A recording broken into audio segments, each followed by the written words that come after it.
बिस्मिल्लाहिर्रहमानिर्रहीम, अस्सलाम वालेकुम। अभी आपने खबर तो सुन ली होगी कि जो DG ISI lieutenant general Nadeem Anjum साहब जो है वो उनकी जगह पे अब लेफ्टिनेंट जनरल आसिम मलिक साहब को तैनात कर दिया गया। आईएसपीआर की तरफ से कंफर्मेशन भी आ गई।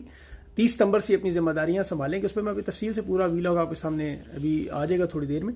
लेकिन इसमें मुझे जो सबसे अहम चीज़ जो मैं सोच रहा था कि ये देखें कि जितने भी इनके पैगाम रसान सहाफ़ी दावा करते थे, मुनीम फारूक उसमें सर फहरिस्त हैं, कामरान शाहिद है, रावी हसन अयूब, सब के सब 2 नंबर और झूठ बोलते रहे। इसकी वजह ये जो आपको कहते हैं तरीके से आपको उठा देंगे, फाड़ देंगे, मार देंगे, ये तफसीली फैसला 6 की जगह 18 जज भी आ जाए, जो करना है कर लो, नहीं करेंगे, सब झूठ बोलते हैं। सब के सब झूठे निकले, इन सब की खबरें गलत निकलती। उसकी वजह ये अपने दिल की ख्वाहिशात को खबर बनाते थे, हकाइक पे बात नहीं करते थे, इसीलिए फंसते हैं। बारह उसमें तफसील से आप देखिएगा। अभी जो इंशाल्लाह पूरा वीलॉग आपके सामने आएगा उसमें तफसील से मैं बात करूंगा।